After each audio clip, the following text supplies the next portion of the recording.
Hello, Psychoflexers! Hello, my baby. Hello, my honey. Alright, let's get started. Our movie begins with anonymous faces attached to letters pouring their hearts out to a person called Katie. And as their words, letters, and faces fade into one another, we soon realize that these women are relating to Katie's story while battling demons of their own, hoping that she had survived and isn't dead in some ditch somewhere. Then see Ellie getting upset over the ending of the book she's reading, so she calls up her brother Patrick while smoking, telling him about the strange ending of the book she was reading, saying that the blogger who narrates the whole story goes missing in the end. Then her mom takes over, narrating the book, denying everything Katie had ever said. Even her name wasn't real. And then, after her last blog entry, she just got into her car and she was never seen again, never using any of her credit cards, cell phone, or anything, which was driving Ellie crazy. Was Katie, the character in the book, murdered, kidnapped? Did she run away from her hell? Ellie just felt like Katie's mom wanted the readers to help find Katie. You see, my Psychoflexers? To Ellie, Katie was no longer just a fictional character from a book. Ellie, Katie became as real as you and me are to each other. But just how real are we? At this point, Patrick reminds her that Katie isn't real, but Ellie, so consumed by her fantasies, argues back, saying she could be real. Patrick tries reasoning with Ellie, reminding her that she had bought the book from Amazon's fictional section, noting that the author is a guy, so it can't be real. He knew that Ellie needed Katie to be real, because deep down, she was lonely. And we can relate to that, Psychoflexers, because, let's face it, loneliness does make us do stupid things. Although Ellie was surrounded with friends and family and even a lover at some point, she was lonely. She craved a real connection. Don't we all? Just don't go connecting with psychopaths. That night, Ellie couldn't sleep thinking of poor Katie. You know, the character from the book? So just like the woman at the beginning of the movie, Ellie became just another photo attached to a letter. Ellie got online and contacted Katie, the fictional character, through a shady website, pouring her heart out in a letter telling her how lonely, broken, and depressed she was. Ellie finishes the letter saying she isn't stupid. She knows Katie isn't real. You guessed it, Psychoflexers. She obviously says that to cover up how weak and vulnerable she really feels after her nightly confessions. Yet she goes on saying, but if you were real, Katie, we'd be best friends. We all do that. Write letters in the dark, revealing our souls, knowing we'll regret it in the morning. A seemingly harmless path, right?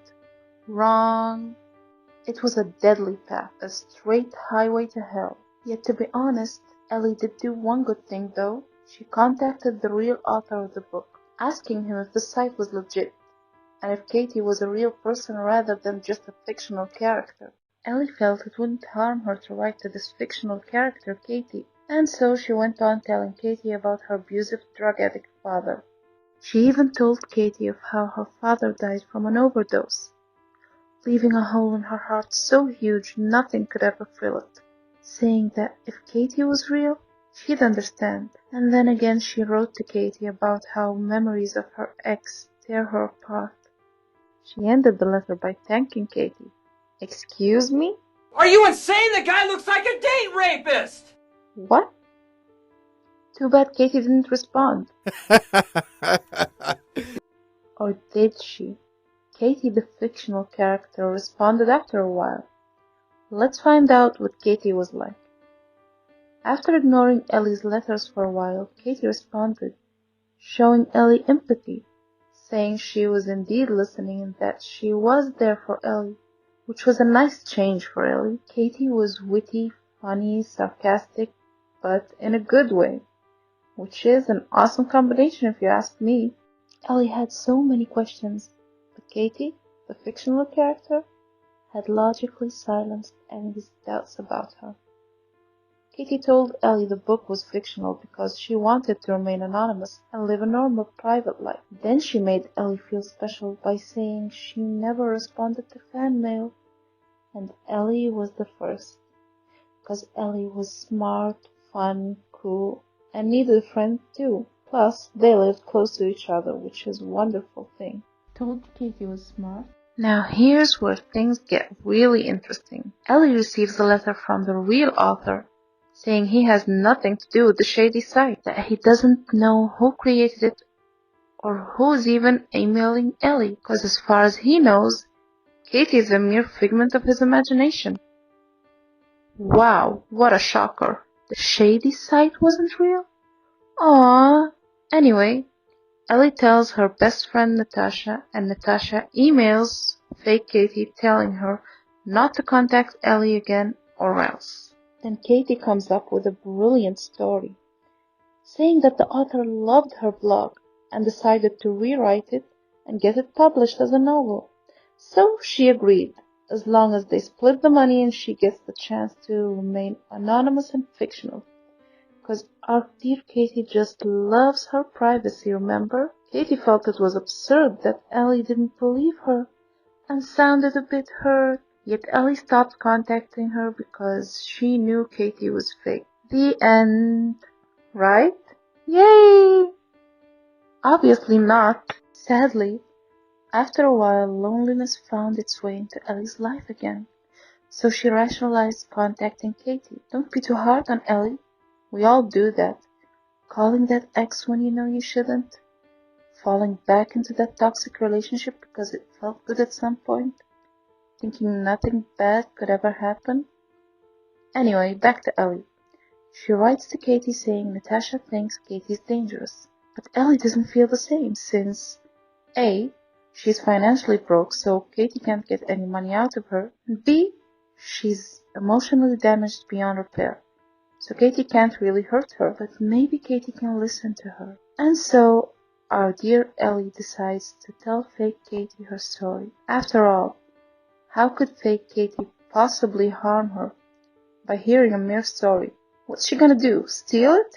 And so Ellie started telling Katie of how cruel and inconsiderate her mom was when Ellie tried to commit suicide because she was bullied, how much she hated college and was forced into a Christian school by her mom, and how she fell in love with this charming guy she had met only to discover he was an abusive jerk who kept beating her up for months, and how she stayed with him because he would always cry and apologize, saying he loved her, making her feel it was her fault and she didn't deserve any better, and how it took her a wake-up call at the ER while battling depression and cutting herself, that she finally did decide to leave, only to realize no one was gonna take her in.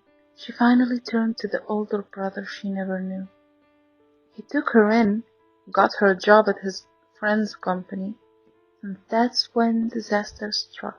Her boss, aka brother's friend, made her feel special, heard, and important by showing her empathy.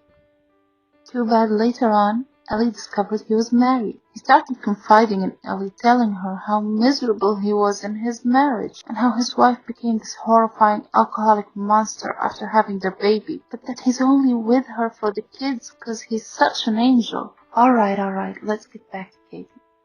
She knew Ellie was lonely, battling depression, feeling unloved and unworthy.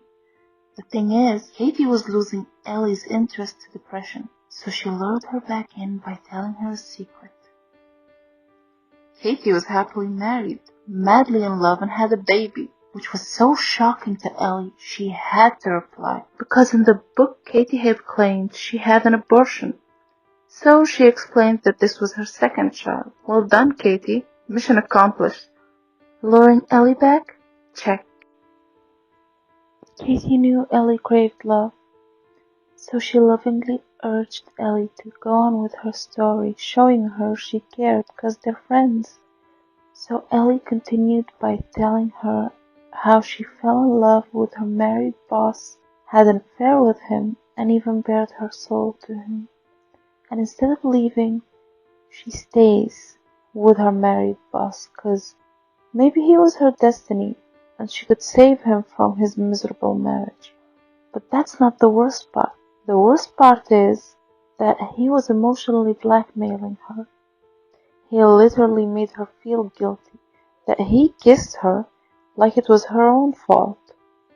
He shifted the blame on Ellie, knowing she would accept it because she was in love insecure, and lonely. He emotionally abused her, and obviously Katie pointed that out and supported her.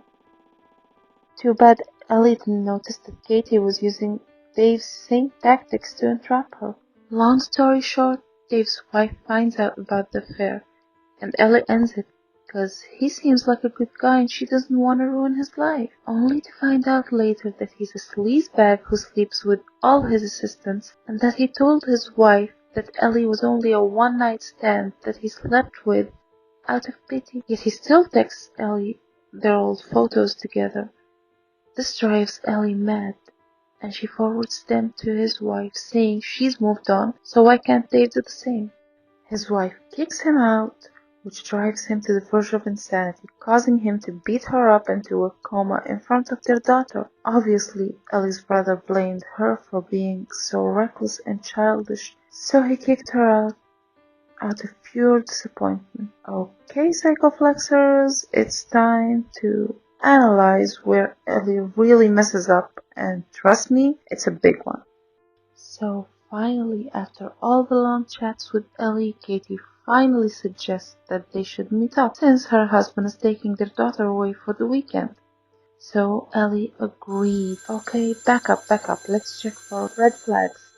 So A, she's never heard Katie's voice because Katie's loving, jealous husband doesn't want her to have a phone. B, she's only seen one blurry picture of her because Katie needed Ellie to trust her. Oh, and C, she doesn't have a single social media account on any platform because of ding ding ding, you guessed it.